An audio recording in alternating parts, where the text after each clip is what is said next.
Ini adalah video bagian 7 dari topik inference dengan dua sampel. Pembahasan akan melanjutkan kasus pengujian hipotesis rata-rata populasi dengan dua sampel. Mari kita mulai. Ini contoh untuk kasus keempat. Sebaiknya pause videonya sejenak untuk mencermati kasusnya. Ya, dari pertanyaan apakah kesimpulan hasil sampel dalam rangka mengetahui mana yang mempunyai rata-rata berat yang lebih tinggi, ini merupakan soal pengujian hipotesis beda rata-rata dua populasi. Deviasi standar populasi keduanya tidak diketahui dan tidak diasumsikan sama. Diketahui bahwa tingkat signifikansinya sebesar 0,1 atau tingkat keyakinannya adalah 0,9. Perhatikan kalimat pilihan atas ayam 1 hanya dilakukan bila rata-rata berat telurnya minimal 8 gram lebih berat daripada telur ayam 2. Ini diterjemahkan ke dalam simbol yang demikian ini. Kemudian dibuat dahulu ringkasan soalnya untuk dibawa ke lembar berikutnya. Silakan disaksikan proses pengerjaan jawabannya.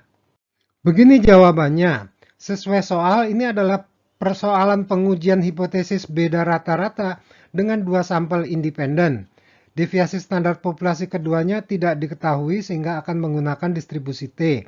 Pernyataan yang akan dijadikan dasar menyusun desain adalah bahwa pilihan atas ayam 1 hanya dilakukan bila rata-rata berat telurnya minimal 8 gram lebih berat daripada telur ayam 2. Kalimat tersebut dapat dinyatakan secara matematis demikian ini.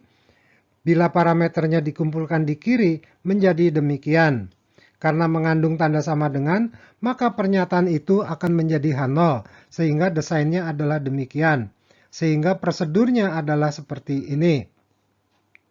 Untuk pengingat, beri tanda untuk lokasi yang sesuai dengan pernyataan di H0 atau di HA.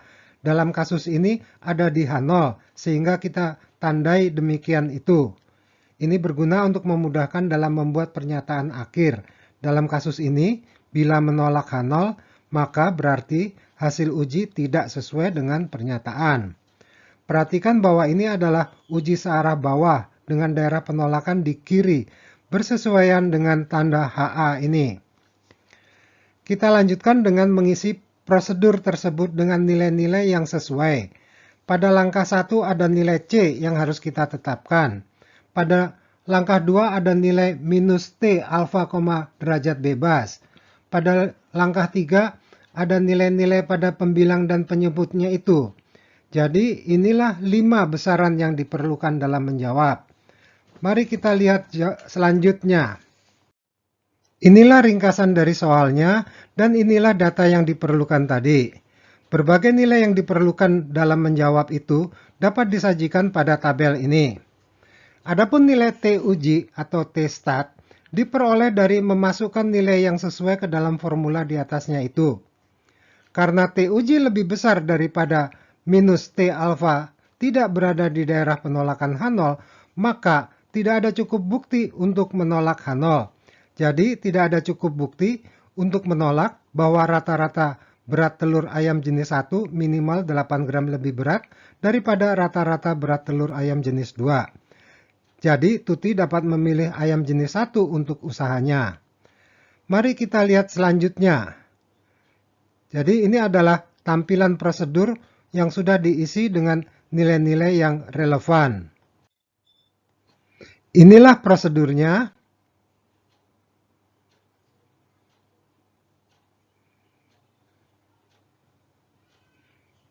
Dan gambar ilustrasi untuk kriteria penolakan H0. Selisih kedua X bar tersebut diterjemahkan ke skala T menjadi sebesar 0,23 yang di daerah gagal menolak H0. Jadi tidak ada alasan untuk menolak bahwa rata-rata berat telur ayam jenis 1 minimal 8 gram lebih berat daripada rata-rata berat telur ayam jenis 2. Kita bahas kasus contoh berikutnya. Ini contoh untuk kasus kelima. Silahkan pause videonya sejenak untuk memahami kasusnya. Ya, dari pernyataan bahwa secara rata-rata penurunan gerakan antar alat tersebut adalah lebih dari 160 meter merupakan soal pengujian hipotesis rata-rata beda karena yang dianalisis adalah rata-rata penurunannya. Pengujian hipotesis rata-rata beda selalu menggunakan distribusi normal T. Diketahui bahwa tingkat keyakinan adalah sebesar 0,94. Perhatikan kalimat untuk membuktikan bahwa secara rata-rata per buruh, penurunan gerakan antar alat tersebut adalah lebih dari 160 meter. Ini diterjemahkan ke dalam simbol yang demikian. Kemudian, dibuat dahulu ringkasan soalnya untuk dibawa ke lembar berikutnya. Untuk mendapatkan D bar, buat dahulu variabel D dari selisih antara variabel sebelum dikurangi sesudah. Selanjutnya, hitung rata-rata dan deviasi standarnya. Silakan disaksikan proses pengerjaan jawabannya. Begini jawabannya.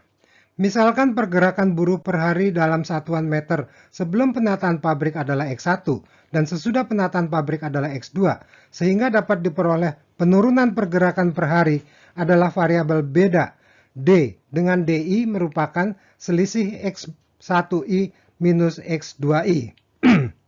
Sekali lagi, ini adalah pengujian hipotesis untuk rata-rata dari beda pergerakan buruh dalam satu hari. Pernyataan yang dijadikan dasar menyusun hipotesis adalah secara rata-rata per buruh, penurunan gerakan antar alat tersebut adalah lebih dari 160 meter.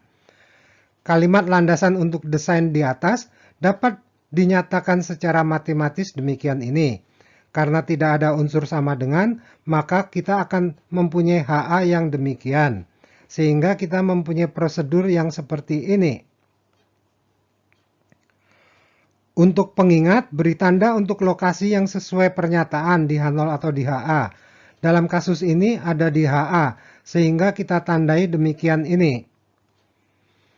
Perhatikan bahwa ini adalah uji searah atas dengan daerah penolakan di kanan, bersesuaian dengan tanda pada HA.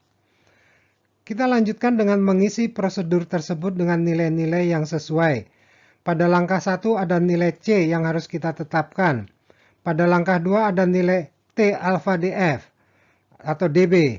Pada langkah 3 ada nilai pada pembilang dan penyebut seperti pada formula T uji. Jadi inilah 4 besaran yang diperlukan dalam menjawab. Mari kita lihat. Inilah ringkasan dari soalnya. Dan ini adalah data yang diperlukan untuk menjawab. Berdasarkan data di atas disusunlah tabel berisi besaran untuk menjawabnya. Nilai standar error adalah dari rasio ini. Sedangkan nilai T-stat atau T uji adalah dari hasil ini.